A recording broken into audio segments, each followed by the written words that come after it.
All right, it's that fun day whenever I get to cut the transom on this thing.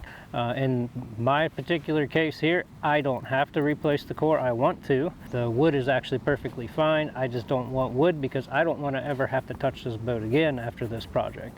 Whether it's 10, 20 years down the road, regardless, I don't want it to become a problem for anybody else. I'm spending the time and money on this. I want it to be done once and never done again. If you have access to both sides like I do here, you're kind of however you want to do it. Yeah, I'll show you the two different ways that you could go about this, just kind of walk you through them, and then I'll show you the way I'm going to do it. So yeah, the one way to do this would be from the inside, and that would be to come in with a saw and just kind of like cut down around the edge all the way around here, all the way around the whole sides, top and everything, and then that would allow you to peel back the inside skin of fiberglass. The other way to do it is from the outside, and you basically go around the whole way, leaving a small lip, and peel that skin off, and you would replace the coring. What I'm going to do is I'm going to cut the entire transom, inside and outside skin, lift that board out, and then I'm going to have to scab out that remaining 2-3 inches of wood that's still in there and grind it out, and that'll get me something to build on. In order to do that, you have to support the hull. I've actually done that already with a 2x4 all the way across the back transom here. And that's going to stop the transom from opening up and laying funny while I'm doing this. So yeah, that's my plan. I'm going to go ahead and start marking out where my cuts are going to be, and then we'll go get a saw and cut this thing.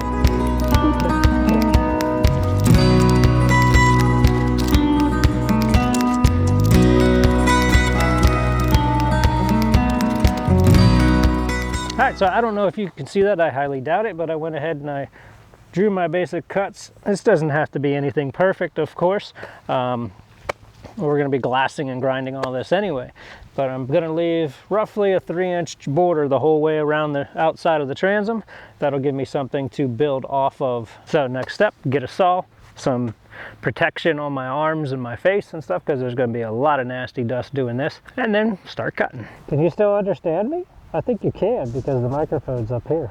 Anyway, I got the wind in my face actually, so that's gonna kind of suck. Hopefully it blows the majority of the junk away from me. Okay, let's start.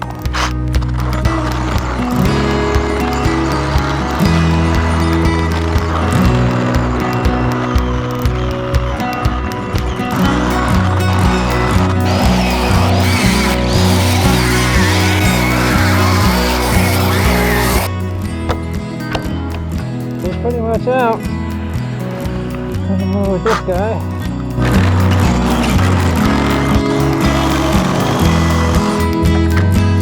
Oh! Done! It's done! Oh wow. Okay.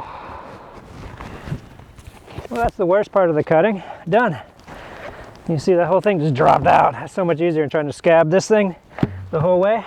Now all I have to do from here is I'm going to take the oscillating saw, and I'm going to run the oscillating saw around the edges here and finish scabbing out the rest of the plywood, and then I have to chisel out and break out this plywood, do some sanding,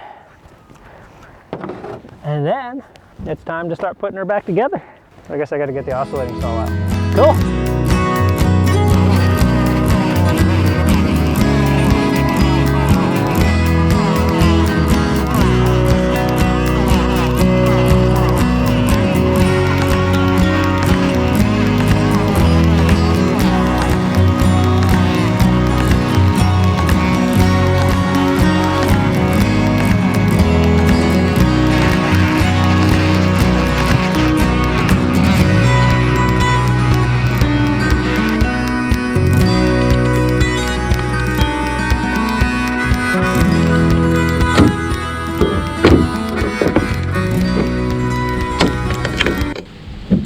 Ta-da!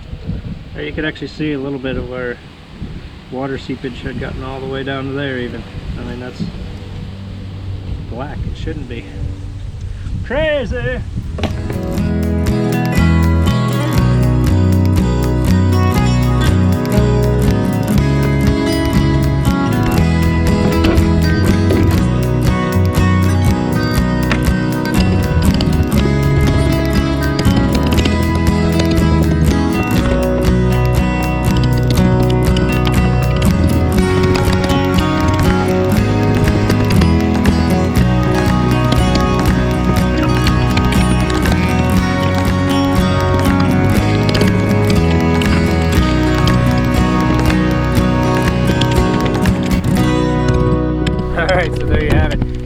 transom cut out. I have all the coring pulled out of the transom. She's looking pretty good. It was actually much quicker and much easier for me to just take a hammer and a chisel and break the plywood out.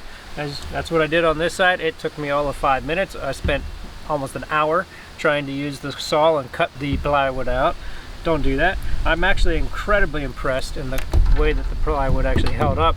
This transom was done 4 or 5 years ago out of just regular 3/4 inch hardware store plywood. I think the reason that it survived as well as it did is because it was done with epoxy. That goes to show you, if you're going to work with wood, use epoxy. So I think I'm good to go. From here on out is the worst part of this whole job, and that is grinding and prepping the whole haul. Yeah, I doubt that that's what you want to see. I'll probably set up a time lapse and just record me doing it. And other than that, thank you for following along in this whole series. If you've missed any of the previous videos, you know, of me starting with the boat and tearing it down, telling you the story of the boat, please go back and check them out. And otherwise, if you haven't done so, click subscribe, like the video, do all the YouTubey stuff, and until next time, I'll see you on the water. Well, once I get this boat done, I'll see you on the water. Time to grind!